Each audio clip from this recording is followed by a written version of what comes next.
Wednesday, August 5th, 2026. You are listening to the Daly Dose Sports Podcast, and I am your host, Clint Daly, coming to you from the Mile High City here in Denver, Colorado, and we are back for another week of talking sports with a dose of common sense. Hey, happy Wednesday to you.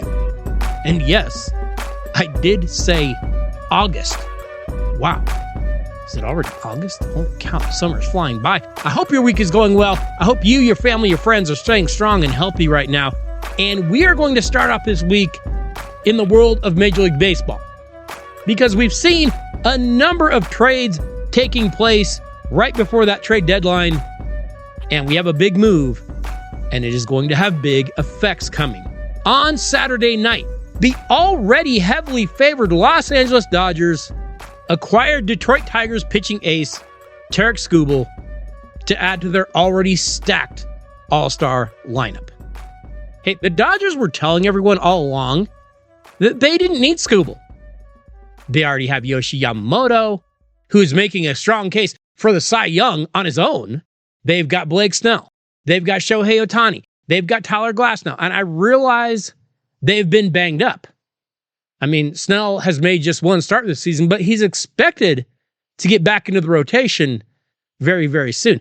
Glasnow has been out since May because of back spasms, but he's going into a minor league rehab assignment next week. And I know Ohtani has had that sore left knee that seems to bother him when he pitches, but they said earlier this week that they expect him for the postseason. So right now, yeah, I'd say Skubal is their top pitcher, and if they were in a playoff series, he would be the starter in Game 1. Here's my question for you today. Is any of this good for baseball? Of course not. It's terrible. The rich get richer. And if I'm being honest, there's no reason to watch baseball the rest of the season. The Dodgers are going to win the World Series. It'll be the third in a row. It won't be close. Now, is it their fault? No. But in a way, they're going to end up paying for it, whether it's their fault or not. Because baseball Armageddon is coming. And when it gets here, remember this move. Because Major League Baseball and the Major League Baseball Players Association are currently in negotiations for a new collective bargaining agreement, with the existing 5-year agreement set to expire this December.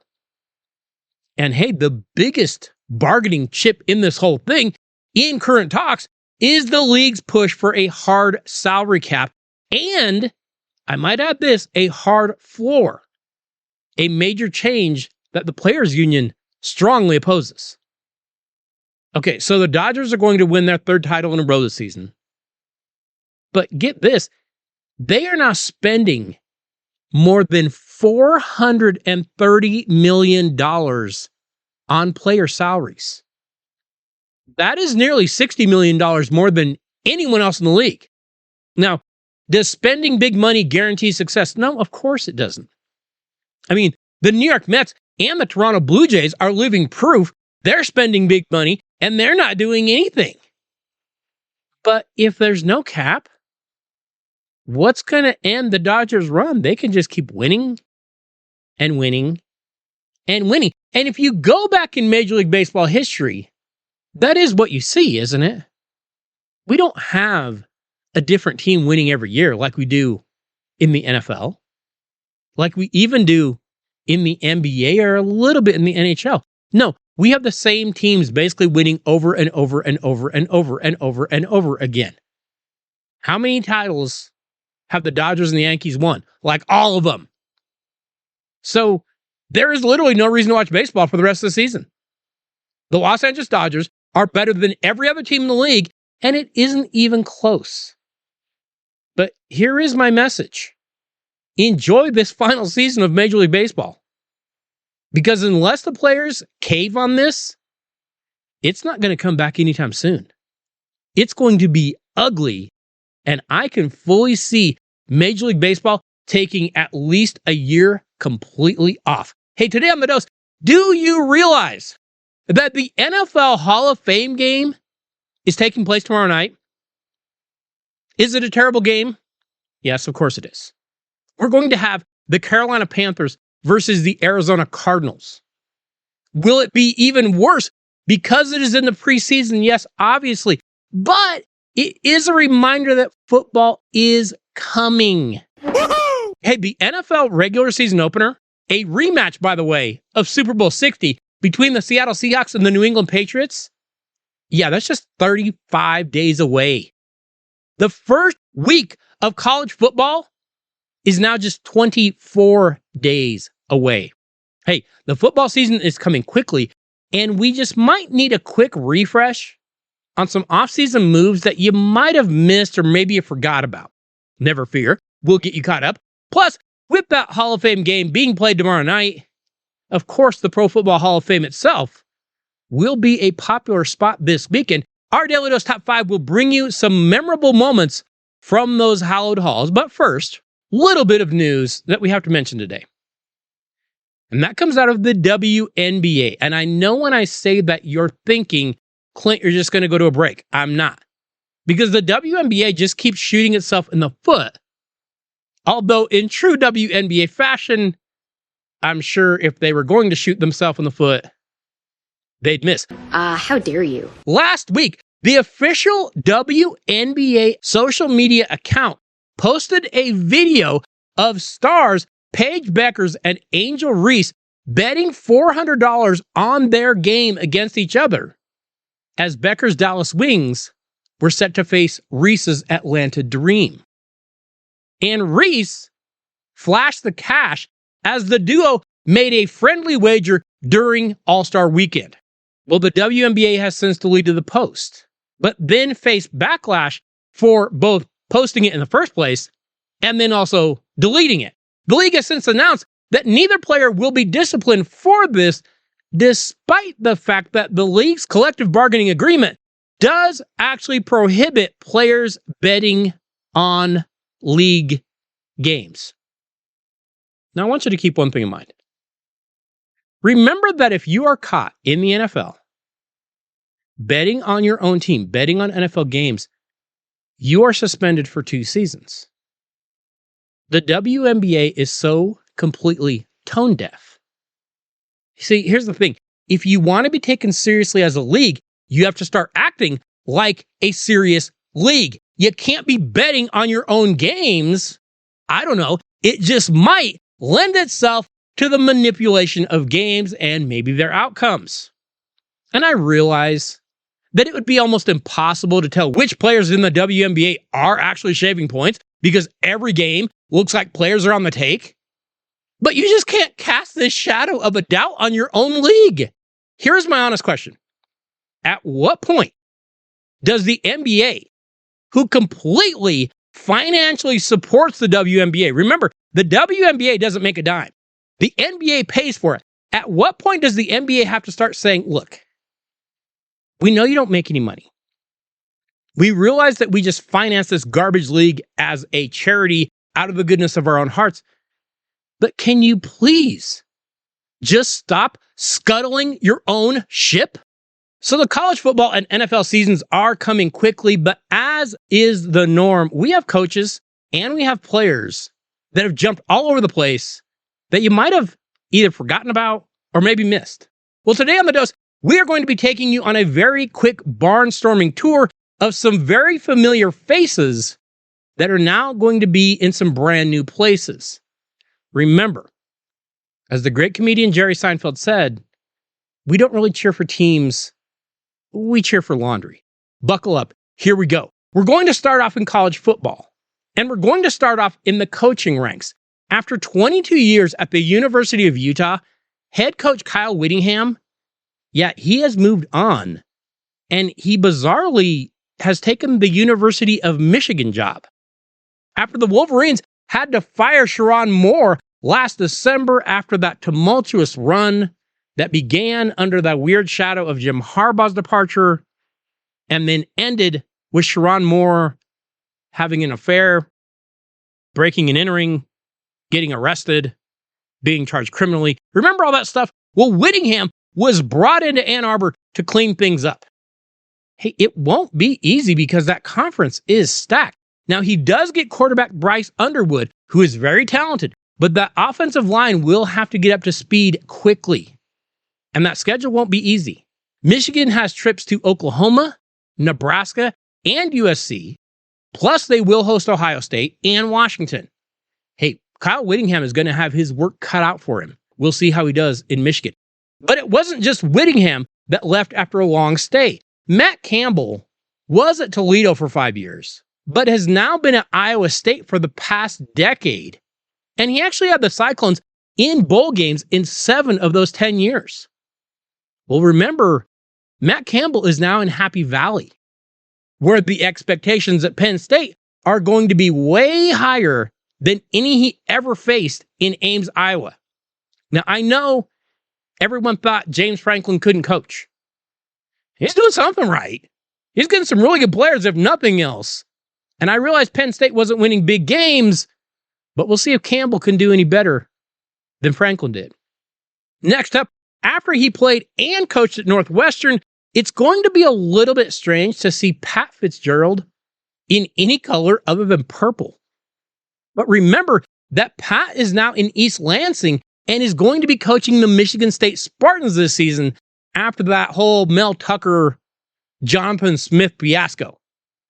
Now, I'll be a little bit surprised if Sparty wins much of anything this year. That cupboard looks like it's mostly bare. But I'll bet this. I'll bet Michigan State is going to be tougher on both sides of the ball because that's just how Pat Fitzgerald coaches. I'll bet they upgrade quite a bit. But of course, probably the biggest name in college football coaching that has moved around took place last season before Ole Miss played their bowl game, and that, of course, is Lane Kiffin, who took the LSU gig late last November while Ole Miss was getting ready to play in a playoff game, which, by the way, they won again and advanced before losing. Well, Kiffin moved on to Louisiana State. Kiffin is a greasy snake. We all know it. But make no mistake, he has been good everywhere he's been. I fully expect Lane Kiffin to have LSU in that national contender conversation. Oh, but I can't wait to see how he's treated on September 19th when he takes those LSU Tigers back to Oxford to face his former team. Oh, that is going to be must-see TV for sure. Okay, but it isn't just the coaches, obviously. With the non-existent transfer rules that we have now in college football, players just jump all over the place whenever they feel like it. And this year, we have a number of big-name players that are going to be wearing different laundry. Like we said, we don't really cheer for our teams. We cheer for laundry. Well, we start off with a quarterback that is now at his 3rd school in 4 years. Because after starting at Michigan State, quarterback Sam Leavitt went to Arizona State, where he had 2 productive seasons in Tempe. Well, Leavitt has now joined forces with Lane Kiffin. Leavitt is set to be the starter for the LSU Tigers this year. Like we talked about, I expect Lane Kiffin to do well at LSU. Is Leavitt going to be the guy to lead LSU into national contention? He just might be. I don't know, but it's going to be interesting to watch. You know, I'll be completely honest. When I heard that Patrick Mahomes' wannabe Dylan Raiola was transferring out of Nebraska, I fully expected him to go to Texas Tech. I'm going to go to Texas Tech. I'm going to start walking and talking and acting even more like Patrick Mahomes. But no, that's not what happened. Raiola will be in Eugene, Oregon this year, where a very talented Oregon Ducks squad will be counting on him, kind of. I mean, they'll be counting on him to be a dependable backup. Because remember, they have starter Dante Moore. Dante Moore is really good. This Ducks team should be really good. And Moore is probably going to be in the conversation for the Heisman. So I'm not sure Raiola will even see the field. But he probably will be the biggest name backup in the entire country. And then maybe he'll wait it out and see what happens after this year. Oregon's going to be good, but I don't think Raiola is going to have much to do with it. You know, quarterback Darian Mensah is also at his 3rd school in 3 years. Mensah started at Tulane, did okay, then was at Duke last year, posted respectable numbers there, This year, he'll be joining Mario Cristobal in Miami and playing for the Hurricanes. Now, remember, Miami's run to the college football national championship last year was amazing. But also remember, they didn't win. In fact, they didn't even play in their own ACC championship game last year. And in 24 seasons of being in the ACC, Miami still hasn't won the conference. Can Mensa get them there this year? Well, that won't be a layup. Because while Miami is amazing, and we know they've got that incredible wide receiver talent in Malachi Toney, also remember, Miami had to replace pretty much their entire offensive and defensive line. Remember the NFL draft? Yeah, there are a lot of Hurricanes that got called. Can Mensa overcome all that and have Miami back in the national conversation this year? We'll see.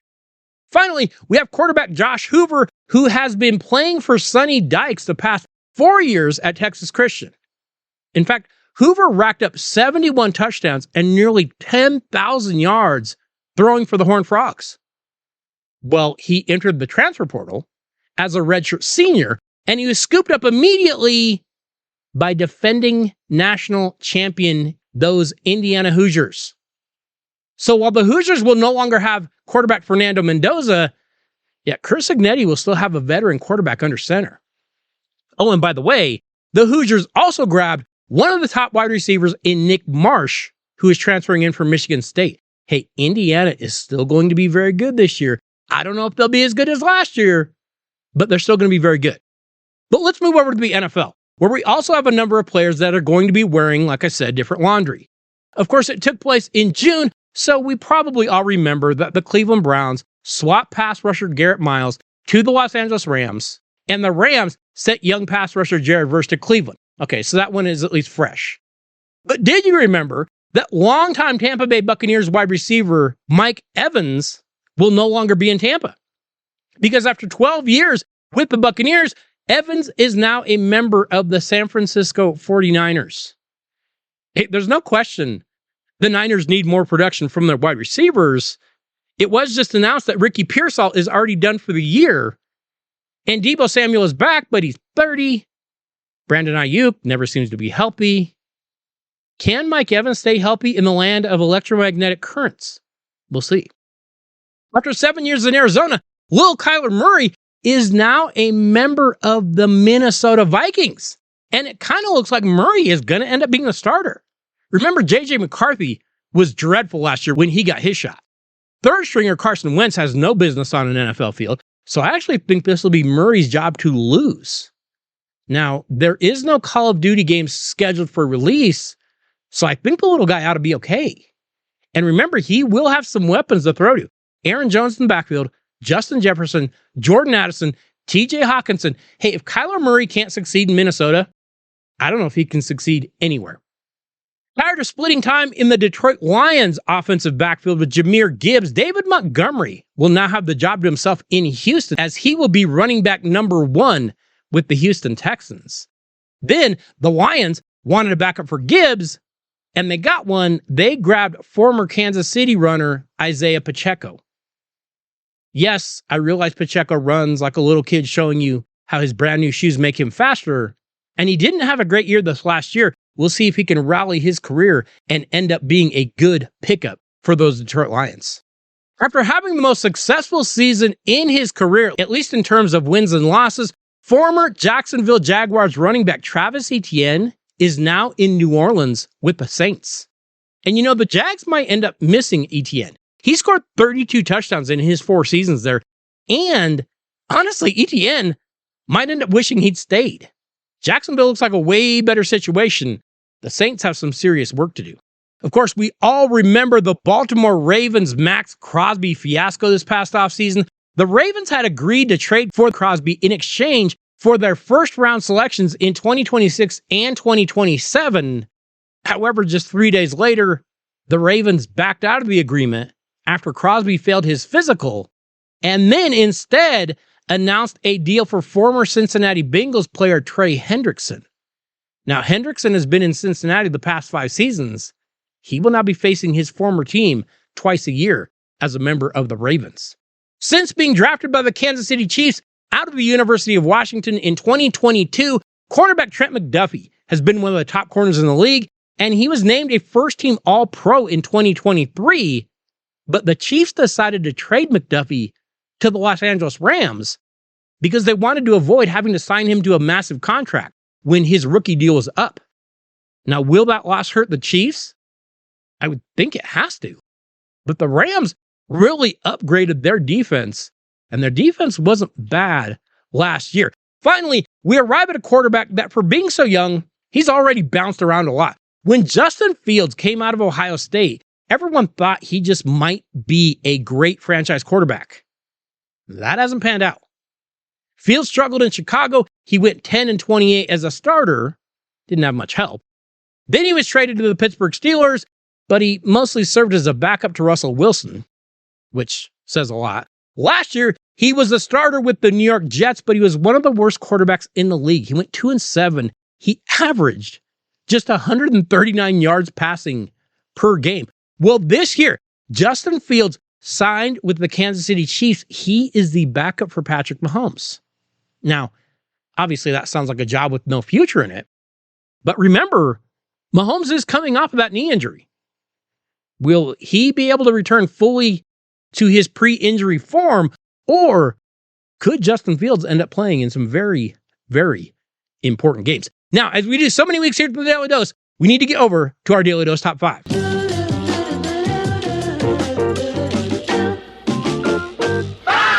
Like I said earlier, the Pro Football Hall of Fame game will be taking place tomorrow night in Canton, Ohio, as the Carolina Panthers will be facing the Arizona Cardinals in the opening preseason game of the 2026 NFL season. Then on Saturday night, the 2026 Hall of Fame class will be officially inducted into the hallowed halls. Quarterback Drew Brees, wide receiver Larry Fitzgerald, linebacker Luke Kuechly, kicker Adam Vinatieri, and running back Roger Craig will get their gold jackets and unveil those bronze busts among the best to ever play the game.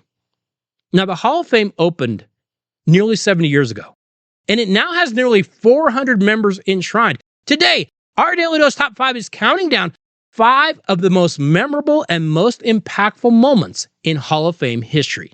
We start off at number 5. And we get to a pivotal point in the history of the Hall of Fame.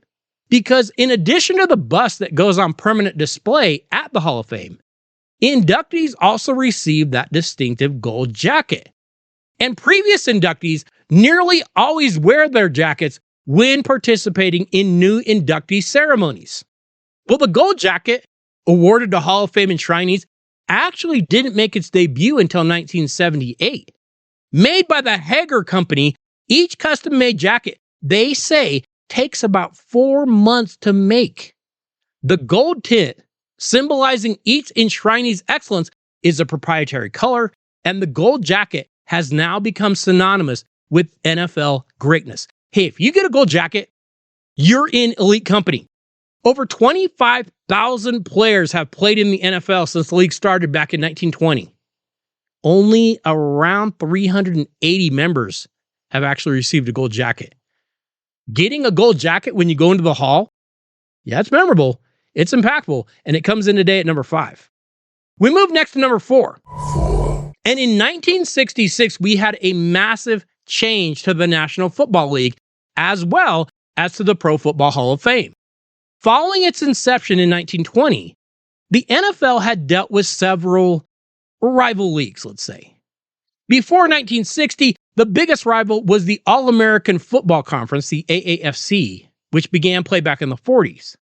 But by 1960, the NFL was facing its biggest rival so far, because the American Football League had 8 franchises: the Boston Patriots, the Buffalo Bills, the Titans of New York, the Houston Oilers, the Denver Broncos, the Dallas Texans, the Oakland Raiders, and the Los Angeles Chargers were not only signing players from smaller colleges and even black colleges, they were playing a wide-open, high-scoring style that was big with fans. And in 1966, the NFL had to admit, hey, the AFL has something going. So the two leagues would combine to form an expanded league with 24 teams which would be increased to 26 in 1969 and to 28 by 1970. And the Pro Football Hall of Fame actually has on display a pen used by then President Lyndon B. Johnson to sign legislation allowing the formal merger of the two former rivals, the American Football League and the National Football League combined, giving birth to the present-day NFL. Those two leagues joining up come in today on our list at number 4. We arrive at number 3. And not everything on our list today is, let's say, of a positive nature, because the Hall of Fame game itself has been played in all but 3 years since the 60s. In 66, they didn't even schedule a game, probably because of the NFL-AFL merger. In 2011, there was no game because there was a player lockout. But in 2016, it was called off for a way weirder reason. Because the Indianapolis Colts and the Green Bay Packers were set to play on Sunday, August 7th, but it had been raining in Canton for a few days prior to kickoff. Well, that didn't help. But then country music star Tim McGraw had a concert and the field got tore up. Okay, so they tried to repaint the field, but it was so wet they couldn't get it to dry. So the NFL decided, let's try this. We're going to bring out heaters to dry the field. Well, that actually melted the turf into a big goo. The field melted into like a hard cement-like surface, and there were player safety issues. But here's what's worse. The NFL wasn't on top of it. The grounds crew tried to put a paint thinner on, but the paint thinner, they said, would burn your skin. Okay, this is unplayable. We can't do this. But the league didn't tell anyone. So they actually had to cancel the game while fans were at the stadium. Fans sitting in their seats found out on social media while waiting for the game to kick off, and they were not happy. The NFL offered full refunds to anyone who actually bought a ticket, but the damage had been done. The NFL Hall of Fame game in 2016 was a massive mess. It had to be canceled, and it basically had to be canceled for a really dumb reason. And that comes in today on our list at number 3. We reached number 2. And while the AFL-NFL merger had taken place in 1966, the next season, the Hall of Fame game had an even bigger event take place, as insane as that sounds. Because he went by the nickname the Gremlin. But Emlyn Tunnell was a very impressive player. He was also a very impressive person. Born and raised in the Philadelphia area, Tunnell played college football for the Toledo Rockets. Then he played for the San Francisco Coast Guard. And then he played for the Iowa Hawkeyes. He also served in the U.S. Coast Guard from 43 to 46. He received the Silver Life-Saving Medal for heroism in rescuing a shipmate from flames. In 1944, he also rescued another shipmate who fell into the sea in 46. Well, Tunnell played 14 seasons in the NFL as a safety and a return specialist for the New York Giants and the Green Bay Packers.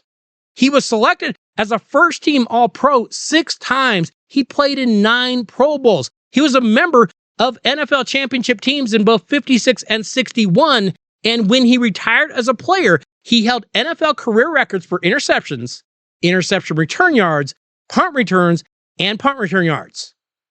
Well, in 67, Emlyn Tunnell became the Hall's first black inductee. Hey, it was a well-deserved honor, and it paved the way for so many future members that came later. Emlyn Tunnell's induction into the Hall of Fame comes in today on our list at number 2. So we reached the number 1, memorable or impactful moment in Pro Football Hall of Fame history. And where else can we go? We got to go back to the start. The city of Canton, Ohio, successfully lobbied the NFL to have the Hall of Fame built there in Canton for 3 reasons. 1, the NFL was actually founded in Canton back in 1920. 2, the defunct Canton Bulldogs were a successful pro football team, and they were the NFL's first back-to-back champion in 22 and 23. And lastly, the Canton community held a fundraising effort that garnered nearly $400,000 to get the Hall of Fame built. Think of $400,000 back then.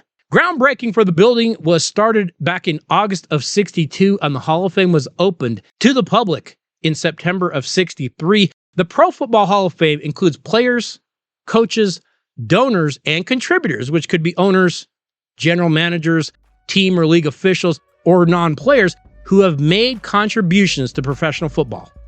And the charter class of 17 was actually selected in 1963, the very first class.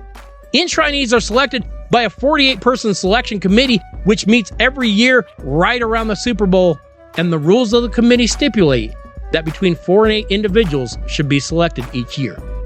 The founding of the Pro Football Hall of Fame itself comes in today on our list at number 1. Hey, next week on The Dose, we will continue to prep for the coming football season by taking a look at a few of the top players to watch for this coming season. Plus, we'll keep you up to date on all that is going on in the world of sports, so be sure you tune into The Dose and be sure you let a friend know to do the same. Hey, I want to say thank you to each and every one of you for listening to the Daly Dose every week.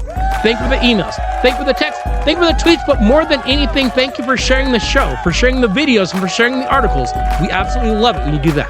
I have to say thank you to JSP. Could not do any of this without you. I will see you all next Wednesday. Have a great week, everybody. How dare you?